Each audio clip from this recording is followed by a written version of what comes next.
C'est très agréable de pouvoir gérer une conversation avec quelqu'un et vous vous comprenez mutuellement. C'est super, mais c'est pas formateur. What up, c'est Alex de Flexing Zone. J'espère que tu te portes bien. Donc aujourd'hui, comme tu l'as vu dans le titre de la vidéo, on va parler du fait que tu dois considérer l'anglais comme un jeu. Donc avant toute chose, je vais faire un peu ma promo. Donc si tu as envie d'aller consulter mon Instagram, aujourd'hui, en ce moment, je sors beaucoup de vidéos de ce type-là, sur les conseils en anglais, des posts audio. Donc pour aller t'abonner, c'est en bas dans la description. Tu peux aussi aller consulter mes formations gratuites et payantes sur mon site. Et aussi, tu peux aller t'abonner à ma liste de emails privés, donc pour avoir des emails sur les locutions, sur l'apprentissage en anglais, tous les lundis. Donc c'est un email hebdomadaire tous les lundis à 8 h. Alors pourquoi j'ai choisi ce titre? Pourquoi j'ai choisi de faire cette vidéo? Parce qu'en fait, on associe toujours anglais à matière. Et moi, je pense qu'il faut faire une distinction entre ces deux mots. L'anglais, comme je l'ai dit dans plusieurs vidéos, on l'associe à quelque chose de chiant et d'ennuyant. Et généralement, on trouve ça dans la matière qui est l'anglais, la matière qu'on nous apprend à l'école. Et donc moi, j'ai envie de te dire que l'anglais, c'est amusant. Et pour ça, je vais m'appuyer sur le jeu de société. Quel est le but d'un jeu de société? C'est de gagner, évidemment. C'est de gagner, mais en s'amusant. Alors, comment on va faire pour améliorer son niveau en anglais?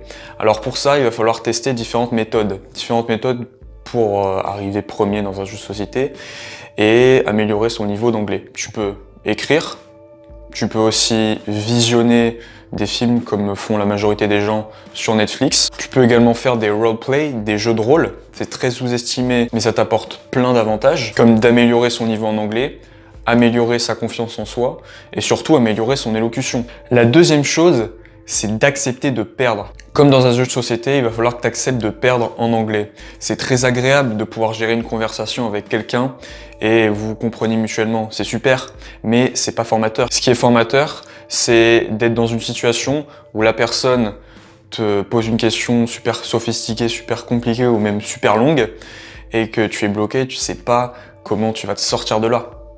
Soit tu es dans l'incompréhension totale de ce que t'a dit la personne en face, de ce que t'a dit ton interlocuteur, soit tu n'as pas de réponse à sa question. Moi, je vais te prendre un exemple précis. Il y a un an, quand j'étais à Londres, j'étais dans le métro. En fait, une personne anglaise m'a demandé quelle était la ligne à prendre pour arriver à Piccadilly Circus. Moi, je savais pas du tout, quoi.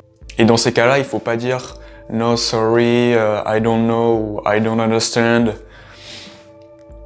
Il faut pas fuir, il faut trouver une solution. Et donc, qu'est-ce que j'ai fait, moi? J'ai vu qu'il y avait une carte dans un train précis.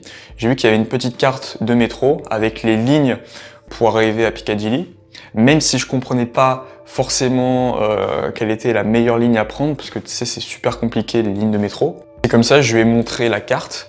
Et voilà, je lui ai montré l'endroit où il fallait prendre la ligne. Alors ça, c'était pas un exemple super difficile, mais il peut y avoir des gens qui sont complètement bloqués pour une question, je sais pas, quand quelqu'un leur demande quelque chose de super complexe.